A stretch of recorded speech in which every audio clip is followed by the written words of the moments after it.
उपासनीयं यत्नेन शास्त्रं व्याकरणं महत् प्रदीपभूतं सर्वासां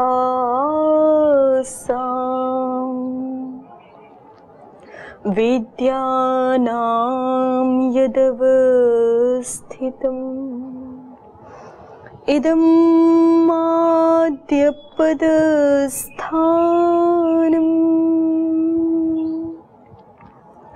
इदं माद्यं पदस्थानम्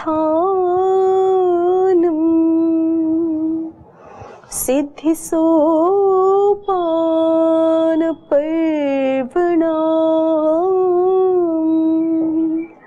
इयं सा मोक्षमानानाम् अर्जिह्मा राजपद्धतिः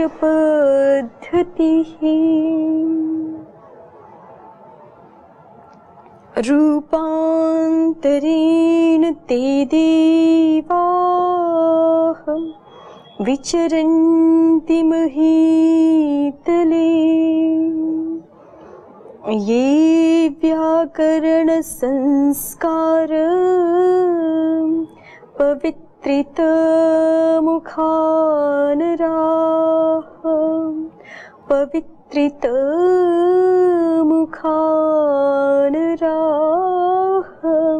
पवित्रितमुखानराः।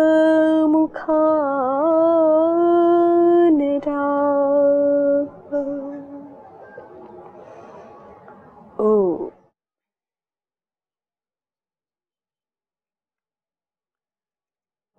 तो अ ई उण सूत्र का व्याख्यान देख रहे हैं हम।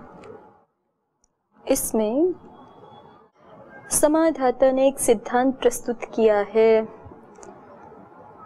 कि जो कोई भी आकार जिन किन्हीं भी शब्दों में है, वो सब आकार जो हमें भिन्न भिन्न प्रतीत होता है अलग अलग शब्दों में, वस्तुतः वो भिन्न नहीं है, एक ही है।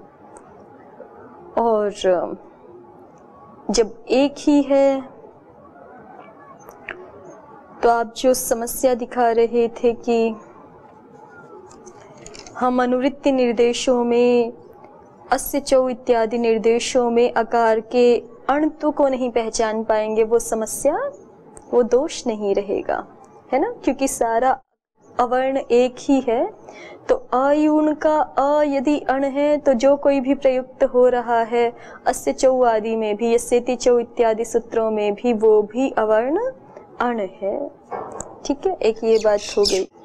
तो जैसे ही समाधाता ने ये अस्य चौ इत्यादि अण कैसे जाने जाए, इस प्रश्न के समाधान के लिए ये सिद्धांत सामने रखा कि सारा अवर्ण एक ही है। तो इस बात को समाधाता ने प्रस्तुत जैसे ही किया, जिज्ञासु की ओर से एक आक्षेप दे दिया गया कि अनुबंधों का सांकर्य होने लगेगा। उसका समाधान समाधाता ने कर दिया कि यहाँ पर हम लोक व्यवहार के समान व्यवहार कर लेंगे, लोक न्याय से समस्या को सुलझा लेंगे। तो ये भी एक बात हो गई। फिर एक बीच में समस्या रखी जिज्ञासु ने कि आकार को एक ही मानोगे तो घटेन तरति में नौ द्वैचष्ठन सूत्र लगा करके ठन प्रत्यय कैसे कर लोगे? घटा को एकाच मानना पड़ेगा, फिर द्वैच तो मान नहीं सकते। तो नौ द्वैचष्ठन से जो ठन प्रत्यय चाहिए हमें घटेन तरति इस विवक्षा में, वो कैसे करोगे? और इसी तरह से धनस्य निमित्तम धन्यम में यत प्रत्यय चाहिए द्वैच मान के गो द्वैचो सूत्र से, वो भी नहीं हो पाएगा क्योंकि धन शब्द को भी आपको एकाच ही मानना पड़ेगा। ये जिज्ञासु ने समस्या रखी। तो समाधाता ने उसका क्या समाधान कर दिया? आवृत्तिकृत जो द्वैचत्व है वो यहाँ शास्त्र में आश्रित हो जाता है। ठीक है, आवृत्तिकृत द्वैचत्व शास्त्र में आश्रित हो जाता है। ठीक है, और उसके लिए ज्ञापक भी दिया। कैसे पता चला समाधाता को कि आवृत्तिकृत द्वैचत्व को मान के कार्य हो जाएंगे व्याकरण शास्त्र में? तो उसके लिए ज्ञापक दिया था एक, है ना? क्या ज्ञापक दिया था? अश्व शब्द को जो निषेध करवाया है यत प्रत्यय का, कौन से सूत्र में? गोद्वेचो संख्या परिमाणाश्वादेर्यत, इसी सूत्र में जो अश्वादि गण में अश्व शब्दादियों को, इस प्रकार के शब्दों को, अश्वादि प्रकार वाले शब्दों को निषेध करा रहे हैं आचार्य यत प्रत्यय का, उससे ये पता चल रहा है कि अश्व को द्वेष भी मान रहे थे, तभी तो निषेध करवाने की आवश्यकता पड़ी, है ना। तो ये समाधान दे दिया समाधाता ने। फिर एक तीसरी समस्या जिज्ञासु ने प्रस्तुत कर दी कि अच्छा ऐसा कर रहे हो कि व्याकरण शास्त्र में आवृत्ति के हेतु से जहाँ द्वेष्तु हो जाए तो वहां द्वेष के कार्य हो जाते हैं, ये ज्ञापित किया आपने, तो ठीक है, द्वेष के कार्य तो मान लिए क्योंकि आपने उसके लिए ज्ञापक भी दिया है।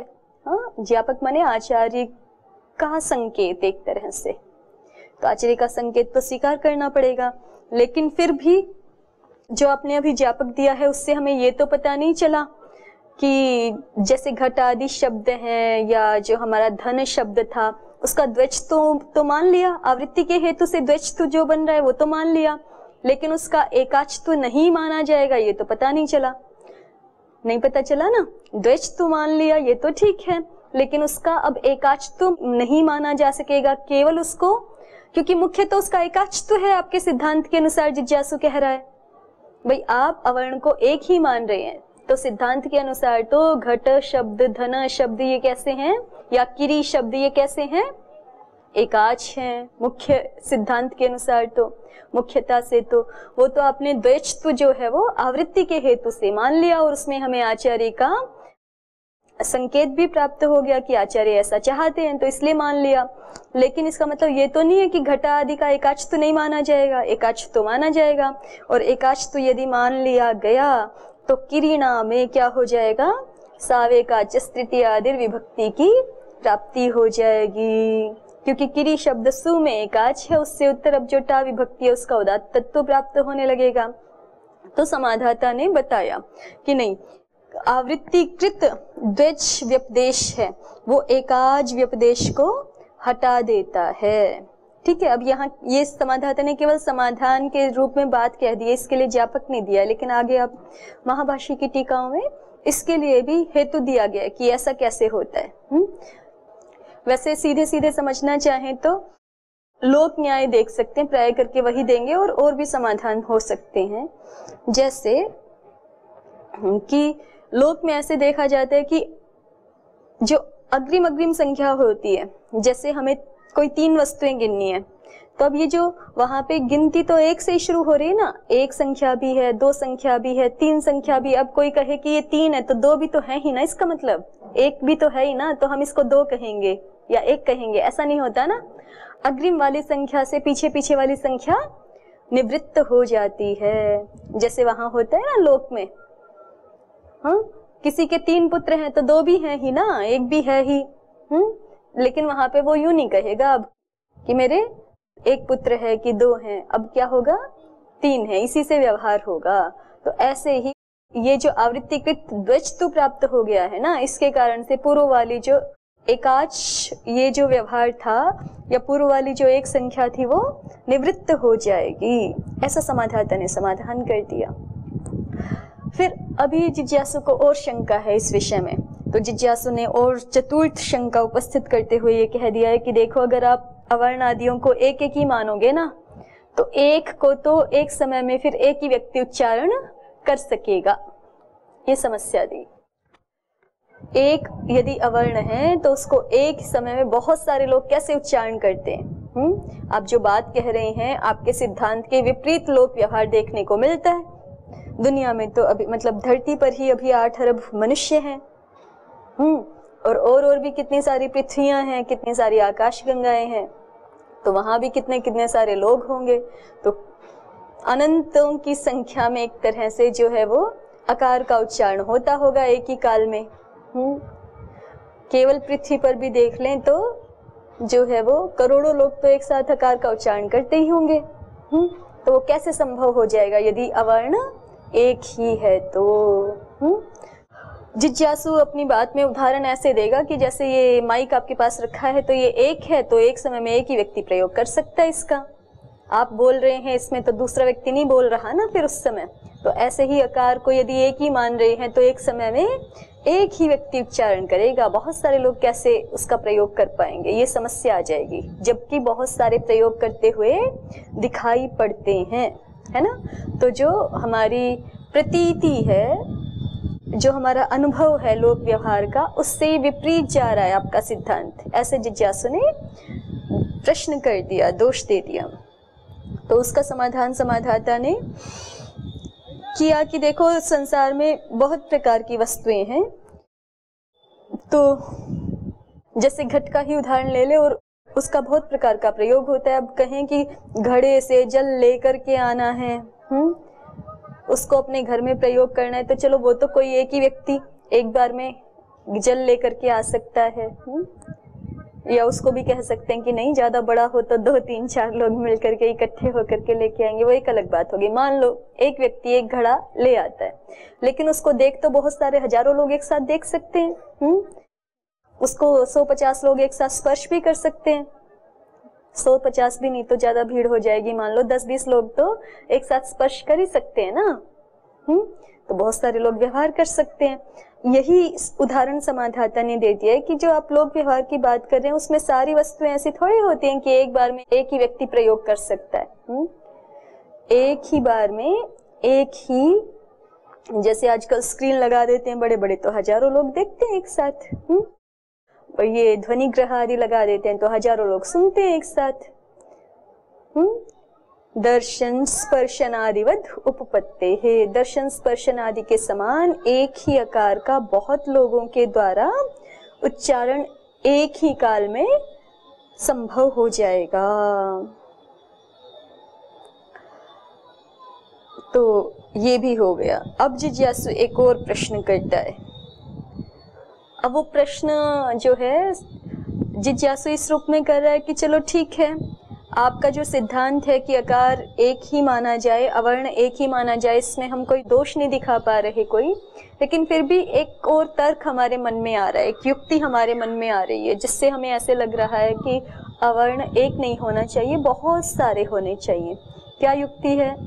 क्या कहा था जिज्ञासु ने कि जो है अवर्णों के बीच में हमें काल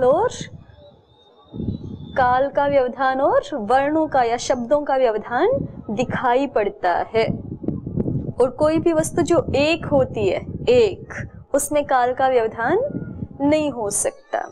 तो जो हमें काल का व्यवधान दिखाई पड़ रहा है और शब्दों का व्यवधान दिखाई पड़ रहा है बीच में, जिसमें व्यवधान हो गया बीच में, तो फिर वो मतलब वस्तु एक नहीं है ना।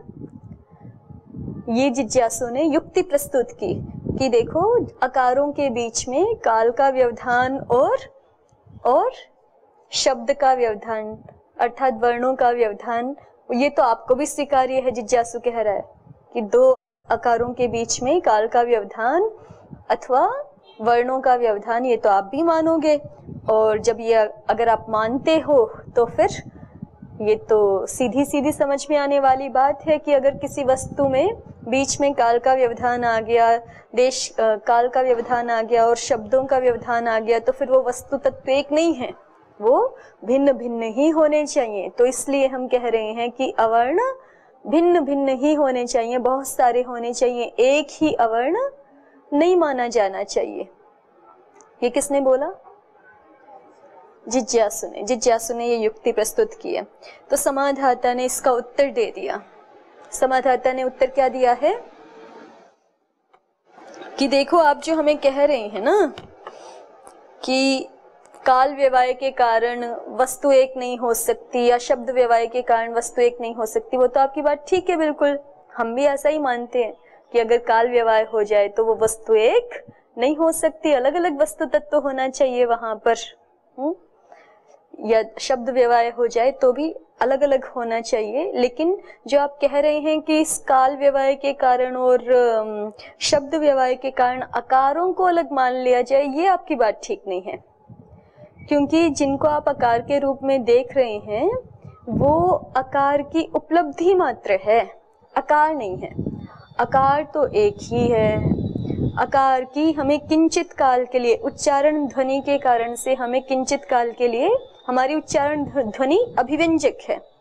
जैसे टॉर्च अभिव्यंजक है, टॉर्च अभिव्यंजक है अंधेरे में रखे हुए किसी पदार्थ की, वैसे ही हमारी जिह्वा, हमारा मतलब पूरी उच्चारण ध्वनि कह लीजिए, जिह्वा आदि साधनों के द्वारा जो उच्चारण ध्वनि प्रकट हुई, वो उच्चारण ध्वनि क्या है?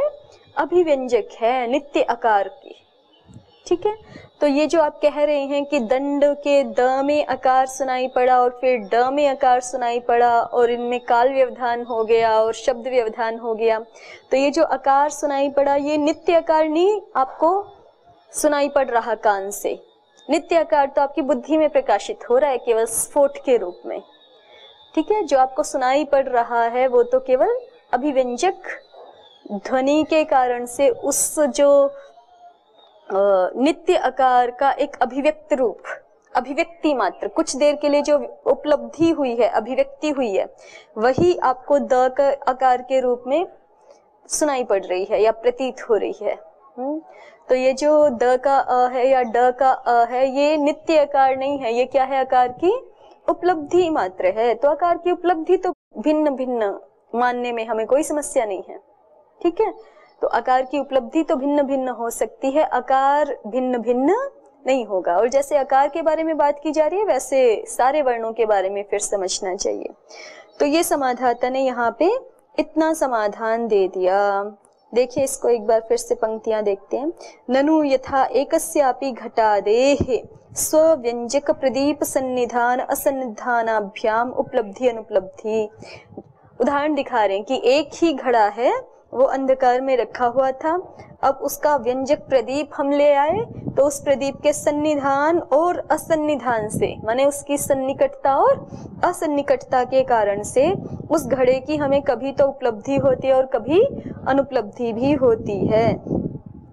तथा एकस्यापि आकारस्य, उसी तरह से एक ही आकार है, उस आकार की व्यंजक ध्वनि सन्निधानात्, व्यंजक ध्वनि के सन्निधान से कभी हम आकार वाला प्रयत्न करेंगे तो आकार अभिव्यक्त होगा, फिर द के अ के लिए हमने किया तो आकार अभिव्यक्त हो गया, फिर उसके बाद न और ड के लिए किया तो माने आ के लिए नहीं किया तो आकार की अभिव्यंजक ध्वनि का असन्निधान हो गया उतने समय के लिए, तो फिर आकार उपलब्ध नहीं हुआ। और फिर उसके बाद फिर आकार का उच्चारण किया तो फिर से अभिव्यंजक ध्वनि का सन्निधान होने से पुनः आकार प्राप्त हो गया हमें।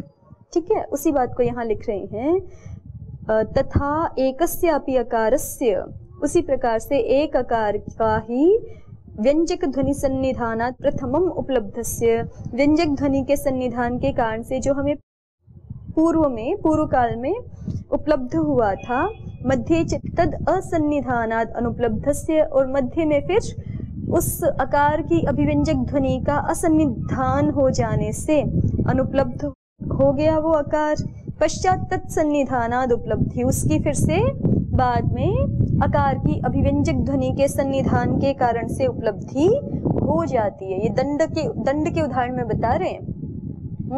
द के अ के लिए बोला तो अभिव्यंजक ध्वनि का सन्निधान हुआ, उपलब्धि हो गई। फिर मध्य में न ड की ध्वनियों का उच्चारण किया तो वो प्रकाशित हुए, आकार की अभिव्यंजक ध्वनि का सन्निधान नहीं था तो इसलिए आकार प्रकाशित नहीं हुआ। फिर बाद में फिर हमने, तो इस तरह से प्रथम उपलब्ध, मध्य में अनुपलब्ध और फिर बाद पश्चात पुनः अभिव्यंजक हेतु के सन्निधान से पुनः उपलब्ध, ऐसे हो रहा है ना। तो इसलिए कहा उपलब्ध्योरेव काल व्यवाय। ये जो आप काल व्यवाय दिखा रहे हैं ना, ये आकार की उपलब्धि में काल का व्यवाय हुआ है, आकार में काल का व्यवाय नहीं हुआ है। जैसे घड़ा हमने देखा, इस क्षण में देखा टॉर्च से, फिर 2 क्षण के लिए टॉर्च बंद कर दी, फिर घड़ा देखा, तो हमें जो घड़ा दिखा हम कहें कि काल व्यवाय हो गया ये तो, इसलिए घड़े जो है यहाँ पे अलग अलग हैं 2। या ऐसे ही हम बीच बीच में टॉर्च बंद करके 5-6 बार देखें उसको और फिर कहें कि यहाँ तो जो है 6-7 घड़े हैं क्योंकि काल व्यवाय हो रहा है। तो ऐसे थोड़े हुआ। हाँ, उस काल व्यवाय के कारण से उस घड़े को अलग अलग नहीं माना जा सकता ना, क्योंकि काल व्यवाय जो हमें प्रतीत हो रहा है वो घट की उपलब्धि में हुआ है काल व्यवाय। काल व्यवाय जो प्रतीत हो रहा है, काल का व्यवधान, वो किसने हुआ है? घट की उपलब्धि में हुआ है, घट के अस्तित्व में नहीं हुआ है, घट तत्व में नहीं हुआ है। अगर घड़े में काल व्यवाय होता तब तो फिर उसको अलग अलग मानना पड़ता।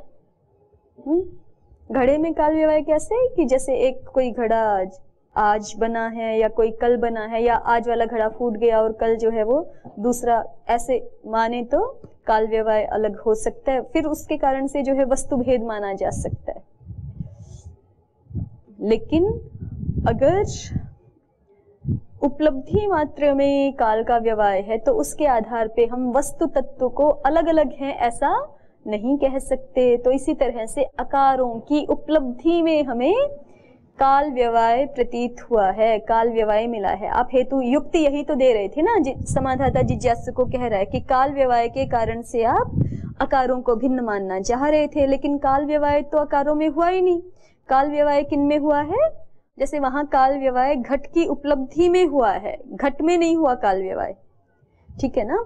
इसी तरह से यहाँ पर आकार की उपलब्धि में काल व्यवहार हुआ है, स्वयं आकार में काल व्यवहार नहीं हुआ है। यदि आप आकार में काल व्यवहार दिखा सकते होते तब तो हम बहुत सारे आकारों की सत्ता स्वीकार कर लेते इस युक्ति के कारण से, लेकिन अभी आपकी युक्ति कारगर नहीं है। आपकी युक्ति बिल्कुल ठीक है, जहां काल व्यवहार होगा वहां पे वस्तु भेद हो जाएगा, ठीक है। लेकिन काल व्यवहार कहाँ हुआ? आकारों की उपलब्धि में हुआ, तो उपलब्धियों में भेद हमें भी स्वीकार है, ठीक है। लेकिन आकार में भेद इससे सिद्ध नहीं हुआ इस युक्ति से। चलिए, इतनी बात समाधाता ने बोली और इतनी हमने कल देखी भी थी। अब आगे बढ़े। जिज्ञासु कहता है नैतत् प्रतीति साक्षिकम उच्यते। आप ये जो बात कर रहे हो ना, सारी कल्पना लोक की बात कर रहे हो, जैसी हमारी अनुभूति होती है, जैसे हमें प्रतीति हो रही है, हमारी प्रतीति ही हमारा अनुभव साक्षी बन रहा है, जिसमें ऐसी बात आप बोल नहीं रहे। हमें सीधी सीधी प्रतीति क्या होती है? जिज्ञासु कहता है, जिज्ञासु कह रहा है समाधाता को आक्षेप करता हुआ, तो कि आप तो कह रहे हो कि उपलब्धियों में काल व्यवहार हो रहा है। हमारी तो सीधी सीधी प्रतीति यही है कि आकारों में काल व्यवहार हो रहा है, ठीक है। ये जिज्ञासु आक्षेप कर रहा है। नैतत् प्रतीति साक्षिकम उच्यते। एतत् माने ये बात, कौन सी बात? जो अभी ऊपर कही कि उपलब्ध्योरेव काल व्यवहार न अकारस्य, ये जो आपने बात कही है, एतत् प्रतीति साक्षिकम न उच्यते, ये बात प्रतीति साक्षिक नहीं कही जा रही। प्रतीति साक्षिक माने हमारी अनुभूति ही साक्षी है जिसमें। और आपको कोई कहे कि जो है वो शहद कड़वा होता है, तो आप कहेंगे ना कि ये प्रतीति साक्षिक नहीं है, क्योंकि हमारी प्रतीति तो किसी और बात की साक्षी दे रही है, गवाही दे रही है। हमारी अनुभूति और कुछ कह रही है और आप और कुछ कह रहे हो। तो जिज्ञासु यही बोल रहा है कि एतत् प्रतीति साक्षिकम न उच्यते। कैसे? तो आगे कहा लौकिका ही अकारयोरेव व्यवायम प्रतिपद्यन्ते, कि सारे जो किसी भी लौकिक मनुष्य को जो आपकी ये सारी वाद विवाद नहीं जानता है, संस्कृत भाषा बोल रहा है, उसको बोलो, क्योंकि पहले लोक भाषा थी ना, तो कह रहे हैं उससे पूछो लौकिक व्यक्ति को क्या लगता है, उसको आकारों में व्यवहार मिल रहा है, व्यवधान मिल रहा है, उससे पूछोगे तो क्या बताएगा? वो आकारों में दंड के जो दो आकार हैं उनके आकारों में व्यवधान बताएगा, कि आपकी तरह बोलेगा कि ये तो आकार की उपलब्धियों में काल व्यवहार है। क्या बोलेगा वो? तो क्योंकि वो जानता नहीं तो वो तो यही बोलेगा कि आकारों में भेद है, ये है ना। तो जिज्ञासु इसी बात को अपना हथियार बना के प्रस्तुत कर रहा है अभी कि नैतत् प्रतीति साक्षिकम उच्यते। ये आप अनुभूति से विपरीत बात बोल रहे हो, क्योंकि लौकिका ही अकारयोरेव व्यवायम प्रतिपद्यन्ते। जो लौकिक लोग हैं वो तो दो आकारों में ही व्यवहार को प्राप्त करते हैं, ठीक है, जानते हैं। दो आकारों के बीच में न ड का व्यवधान हो गया और काल का भी व्यवधान हो गया, वो तो ऐसा ही जानते हैं, ऐसा ही समझते हैं। ये अस्मिन् दुस्तर्के न शिक्षिता न भवन्ति। जो इस दुस्तर्क में, दुस्तर्क माने कुतर्क में, जो आपकी तरह से कुतर्क में शिक्षित नहीं होते, आक्षेप में ऐसी भाषा बोल रहा है जिज्ञासु समाधाता के लिए। ये अस्मिन् दुस्तर्के शिक्षिता न भवन्ति, माने सीधे सीधे समाधाता को कह रहा है कि आप तो कुतर्क कर रहे हो, अनुभूति से उल्टी बात बोल रहे हो। सारे लोग संसार में जो है वो आकारों के बीच में व्यवहार जानते समझते हैं, प्राप्त करते हैं, और आप जो है वो एक नई ही बात कह रहे हो अपनी कल्पना से। कि ये तो आकारों की उपलब्धियों में काल व्यवहार है, आकारों में नहीं है। आगे देखिए, किंच, और भी जिज्ञासु अपना और भी आगे बात कह रहा है, और भी अनुनासिकत्वादीनां विरुद्धानां धर्माणां एक एव आश्रयो अकार उपलभ्यते, अतो विरुद्ध धर्म अध्यासाद गव अश्वादिवत भेदो अनुमातव्यः। और भी समाधाता कहता है कि देखो, अगर एक ही होगा ना तो एक में विरुद्ध धर्म कैसे ठहरेंगे? एक ही में, एक ही वस्तु में विरुद्ध धर्म तो नहीं हो सकते। ये अब जिज्ञासु फिर से युक्ति लेके आ रहा है कि बहुत सारे होने चाहिए अवर्ण, एक ही नहीं होना चाहिए। क्यों? अनुनासिकत्वादीनां विरुद्धानां धर्माणाम, अनुनासिकत्वादि विरुद्ध धर्म माने कोई अवर्ण जो है वो सानुनासिक है, कोई निरनुनासिक है। विरुद्ध धर्म है ना सानुनासिकता और निरनुनासिकता, ठीक है। जैसे विद्या, विद्या वैसे सानुनासिकता, निरनुनासिकता ये अलग अलग है, विरुद्ध धर्म है। तो विरुद्ध धर्माध्यासाद, या जैसे उदात्त और अनुदात्त ये विरुद्ध धर्म है, ठीक है। तो अनुनासिकत्वादीनां विरुद्धानां धर्मणाम, अनुनासिकत्वादि जो विरुद्ध धर्म है उनका एक एव आश्रयः अकारः उपलभ्यते, उनका आपके कथनानुसार यदि आकार को एक ही मानेंगे तो एक ही आश्रय आकार उपलब्ध होता है। अतो विरुद्ध धर्माध्यासाद, माने जिज्ञासु ये समस्या कह रहा है कि आपके सिद्धांत को यदि हम माने तो फिर हमें क्या मानना पड़ेगा? अनुनासिकत्व, सानुनासिकत्व और उदात्त अनुदात्त आदि विरुद्ध धर्मों का आश्रय एक ही आकार है, ऐसा मानना पड़ेगा। जबकि ये बात सिद्धांत से विरुद्ध है। एक ही वस्तु जो है वो विरुद्ध धर्मों का आश्रय नहीं होती है, उसमें एक ही वस्तु में परस्पर विरुद्ध धर्म नहीं माने जाते, नहीं माने जा सकते सिद्धांततः। ऐसा जिज्ञासु ने हेतु प्रस्तुत कर दिया।